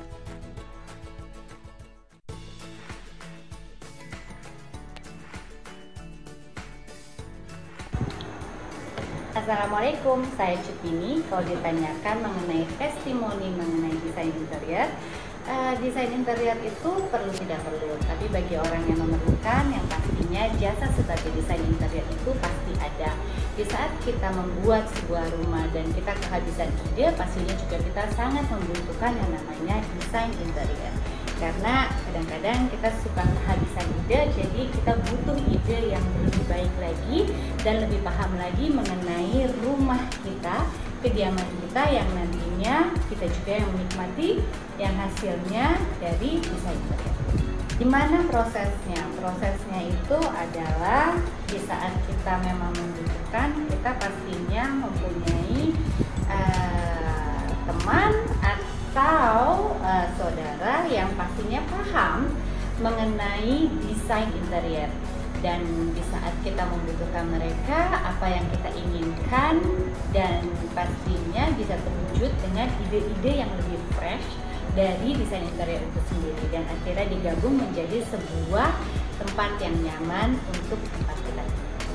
Kalau menurut saya sangat penting, saya sangat membutuhkan desain interior karena saya tidak sepintar itu untuk mendisplay barang-barang yang ada di rumah saya. Kadang-kadang kita juga merasa jenuh dengan barang yang ada, yang sudah ada. Kadang-kadang juga kita pengen sesuatu yang baru lagi. Makanya kita membutuhkan desain interior. Sepertinya kemarin itu saya mengganti kitchen set saya yang dibantu oleh Mbak Rina, karena saya cuma bilang, Mbak, saya butuh sesuatu yang baru di dalam rumah ini. Contohnya yang ada di belakang saya ini. Ini adalah kitchen set saya. Saya cuma bilang sama Mbak Rina, saya tidak mau ada barang yang terlihat. Saya mau punya dapur yang clean, sampai kayak kompor atau sink saja saya tidak mau terlihat. Itu hampir nyaris tidak terlihat, dan saya membutuhkan itu. Apa yang saya inginkan akhirnya tercapai seperti yang ada di belakang ini. Nah, saya punya sulap satu lagi. Gimana sink saya? Gimana kompor saya? Akhirnya saya mencoba membuat ini adalah island saya yang bisa ditarik dibuka. Nah, di island inilah yang dalamnya itu ada sinknya.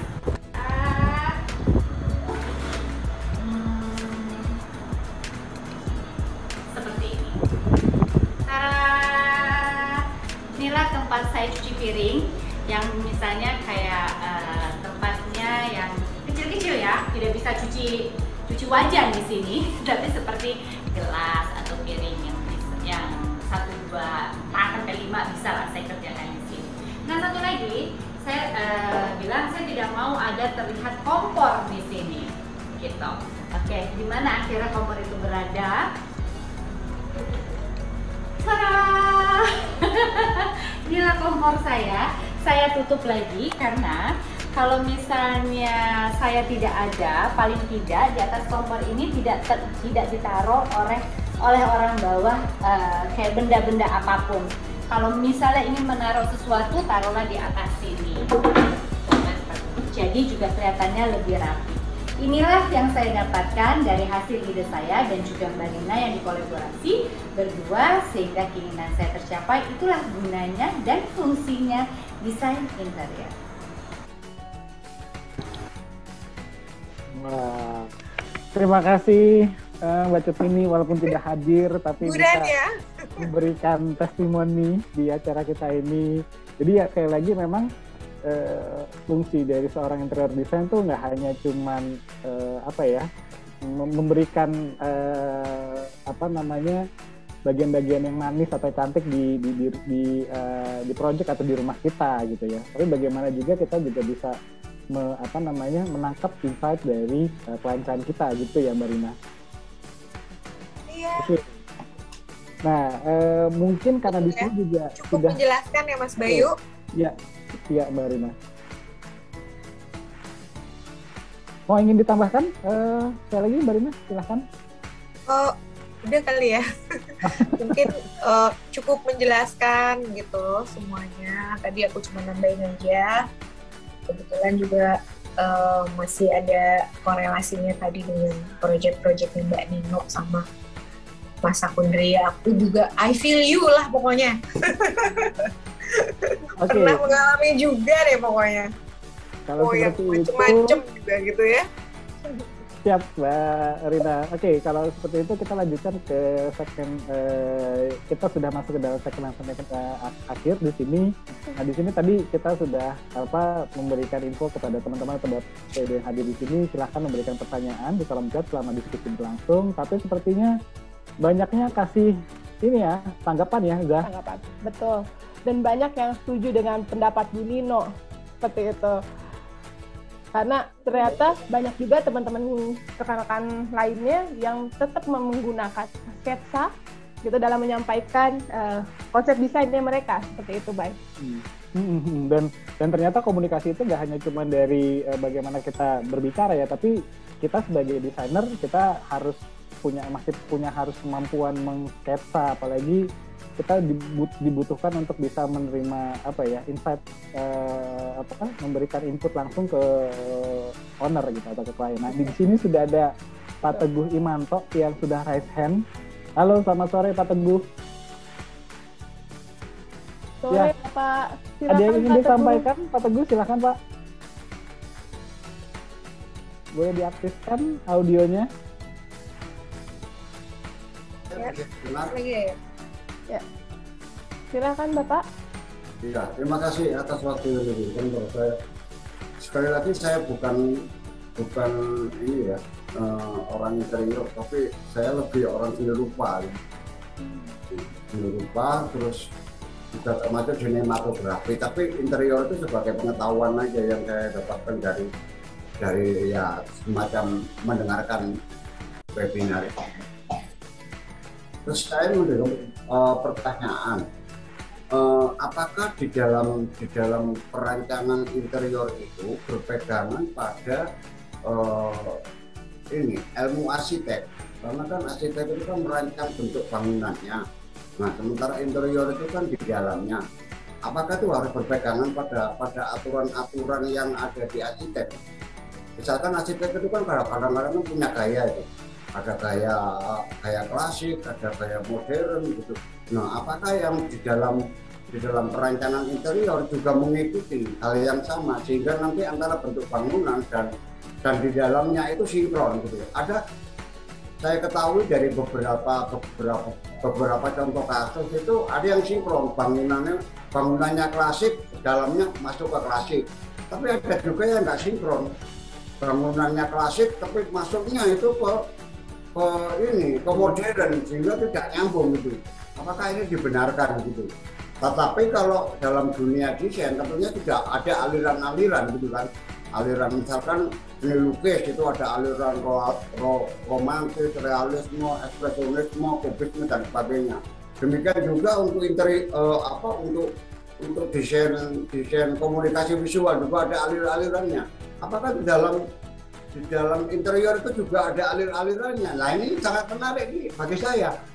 Itu ada aliran yang namanya Justin, di mana komponennya itu adalah kotak-kotak gitu. Itu juga pengaruh dari aliran seni lukis, yaitu abstrak. Terus dimasukkan juga ke aliran dari desain, Justin. Terus dimanfaatkan oleh interior, sehingga komponen-komponen kotak-kotak berwarna merah, kuning, biru, putih itu menjadi elemen. Padahal saya lihat aliran interior nggak ada di dalamnya gitu. Ini gimana ini? Oke, terima kasih Pak Teguh atas partisipasinya dan pertanyaannya. Dan ini berarti saya tangkapnya ada 2 pertanyaan ya Pak ya. Jadi yang pertama adalah ini mungkin saya akan coba sampaikan pertanyaan pertama ini ke Bu Nino, boleh untuk menjawab sebetulnya kalau dari sisi interior design apakah harus memang mengikuti jalur dari atau pekerjaan dari arsitek juga, Bu Nino? Ya, jadi gini, sekarang yang sedang belakangan ini terjadi, klien itu sudah mulai sadar bahwa interior design itu beda dengan arsitek, di mana interior design itu menata ruangan dalam. Di sini kalau yang saya sampaikan bukan meninggikan satu bidang ilmu atau merendahkan bidang ilmu lain ya. Jadi gini, sekarang banyak klien saya itu ketika sudah punya arsitek, tapi interior juga jalan di depan. Jadi ketika dia membuat space planning, jadi sebenarnya yang namanya desain, perancangan, itu bukan melulu hanya desain tipe desain seperti modern, klasik atau apa. Tapi yang dikedepankan pertama adalah space planning dulu, Mas Bayu dan Pak Teguh. Jadi di sini kita space planning dulu. Jadi arsitek dan desain interior itu jalan beriringan. Jadi si klien mau apa, akan berjalan secara satu space planning dulu. Nah, desain itu adalah belakangan. Karena apa? Desain itu adalah sebenarnya dibilang penting, dibilang nggak penting juga nggak terlalu penting gitu loh. Jadi desain itu sebenarnya kita selalu mengikuti selera klien, bukan selera kita. Itu yang tadi saya bilang. Nanti desainnya mau apa, nanti kita akan berjalan beriringan dengan si arsitek. Tapi kasus ini seperti yang tadi Pak Teguh tanya bahwa desainnya ini kok dalamnya ini. Kalau kita membeli rumah real estate nggak boleh dirubah, apa mau dikata? Tapi kita nggak senang sama desain itu. Ya udah dalamnya kita bagusin aja, wong kita nggak ngeliat rumah kita dari luar. Itu yang selalu dinyatakan oleh klien saya gini. Dia gini, klien saya ada gini, rumahnya didesain interiornya sedemikian rupa, tapi luarnya masih seperti itu. Dia bilang ke suaminya, Pak, desainnya udah bagusin dalamnya, Pak, ayo dong Pak luar benerin. Dia jawab suami gini, ngapain? Orang kita selalu di dalam, ngeliat rumah kita dalam. Emang kamu pernah berapa kali sih ngeliat rumah kamu dari luar? Itu jawabannya. Jadi nggak sejalan juga sebenarnya nggak apa-apa. Kalau kita beli rumah itu di real estate, yang udah dapatnya begitu, mau apa mau dikata, nggak boleh dirombak kan? Tapi kalau bangun baru memang saran saya sebaiknya arsitek dan interior jalan seiring bersama. Luarnya bagus, tapi di dalamnya juga sesuai dengan keinginan besaran luasnya, besaran sesuai dengan keinginan si pengguna. Itu kadang-kadang kita ditanya, saya kebetulan sekarang juga lagi jalan beriringan dengan arsitek. Saya minta kamar jumlah sekian, bisa. Dia bikin kan, ya bisa ukuran segitu. Ketika saya masukin barang lah nggak bisa masuk. Dan gitu dia bilang, Mbak, saya mau desainnya seperti ini, semi klasikal gini. Akhirnya arsitek malah yang ngikutin kita. Jadi tetap memang kalau bangun dari awal sebaiknya memang jalan bersama supaya eksterior dan interior itu jalan seiringan. Tapi kalau memang beli rumah itu udah jadi, nggak bisa dirubah ya, apa mau dikata Pak Teguh? ya dalamnya sesuai keinginan dia, mau tiap hari matanya ngeliat di situ bukan ngeliat luar gitu. Kalau pendapat saya begitu, berdasarkan pengalaman apa yang dikatakan oleh klien saya. Kalau dari desain interior sendiri sebetulnya akhirnya ada nggak sih yang desainer itu mereka lebih ke alirannya mungkin minimalis, modern, atau tadi Pak Teguh sampaikan adalah the style gitu ya? Ya sebetulnya relatif ya, masalah aliran itu kan kalau desain itu sama arsitek itu style ya, style gitu kan. Relatif menurut saya jawabannya gitu. Kalau kita punya idealis gitu menentukan style kita untuk diikuti oleh klien, ya agak sulit gitu. Karena style itu bukan style misalnya minimalis itu juga bukan style menurut kami ya. Minimalis itu harus dipertanyakan gitu. Yang dinamakan style mungkin ya memang gapnya memang agak jauh gitu. Zaman Eropa misalnya ya, ada dekoratif gitu ya. Minimalis tuh mungkin lebih modern ya. Jadi dari era modern sampai sekarang itu kan memang ada gap yang sangat jauh. Nah itu sebetulnya relatif. Jadi kita desainer itu harus tahu seluruh gaya dan kita memberikan karakter kita sendiri ke dalam gaya itu gitu. Kalau misalnya kita mau gaya ini ya kita ngikutin kata klien atau ngikutin permintaan itu bukan gayanya kita gitu. Jadi tadi kan pertanyaannya kita punya gaya apa enggak gitu ya.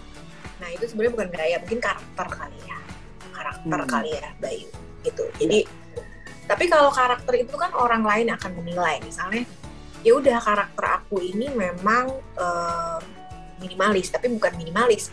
Artinya adalah to the point, misalnya detailnya yang sangat straightforward misalnya. Ya itu bisa dinarasikan seperti itu ya Bayu ya. Tapi kalau misalnya aku ini orangnya dekoratif, kayaknya kurang. Mungkin kebetulan aja Mas Akundria ketemu dengan kliennya yang komunitasnya misalnya modulnya tuh berulang misalnya, atau orang akan menilai dia mahir gitu ya. Jadi dia dicap sebagai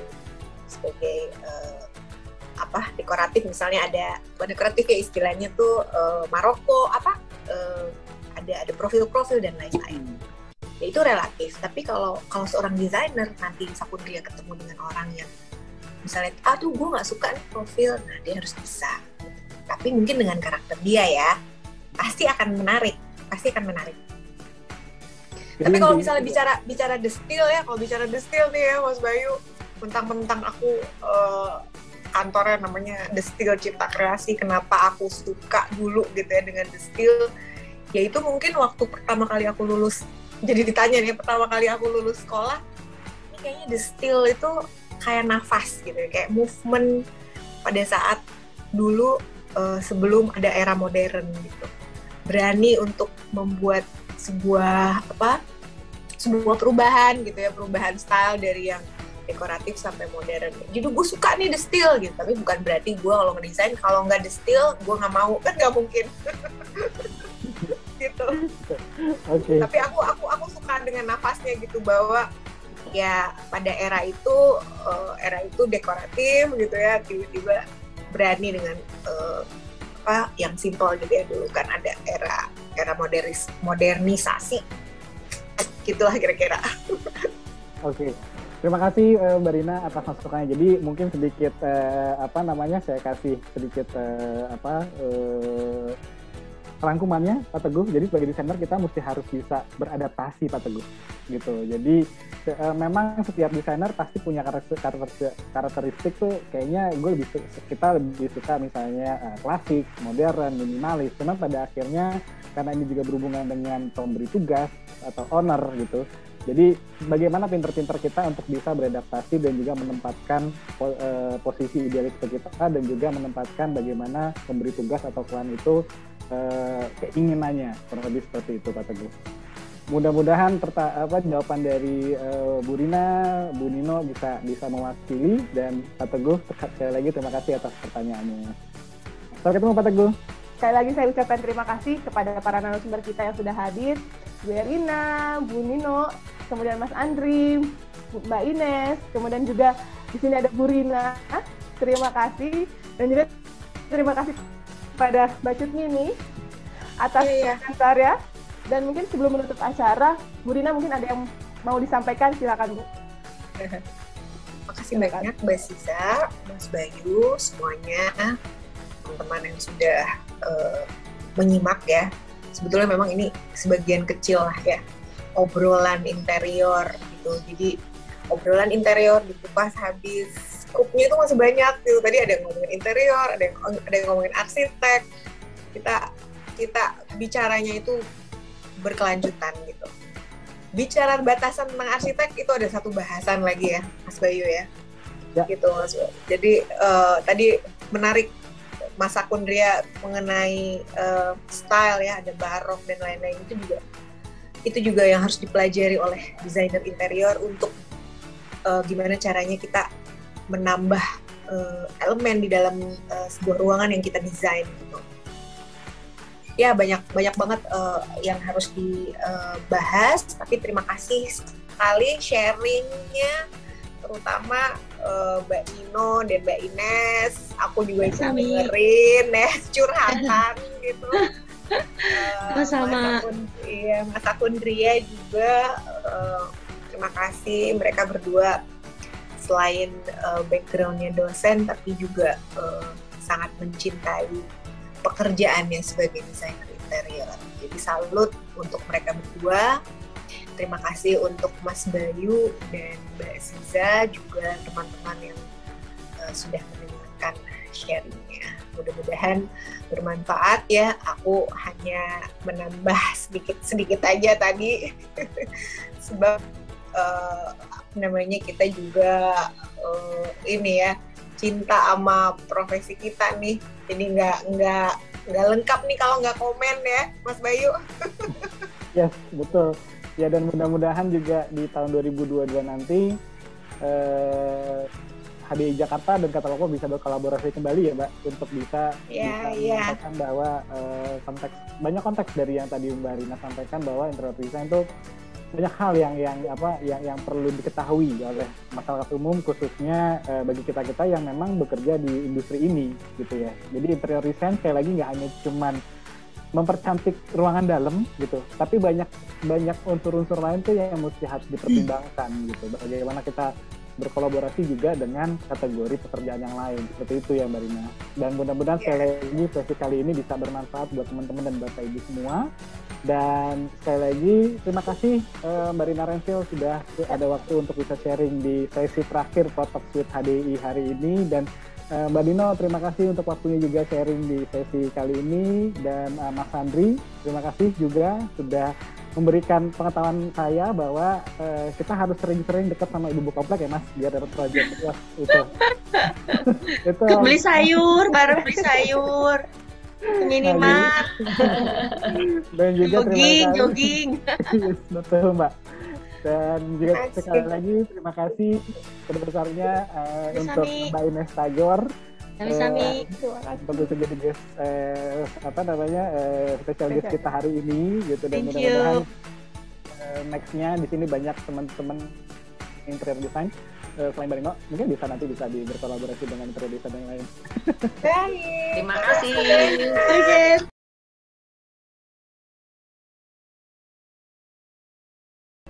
GoPro.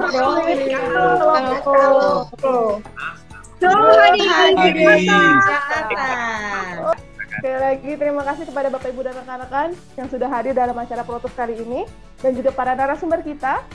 Saya ucapkan terima kasih banyak.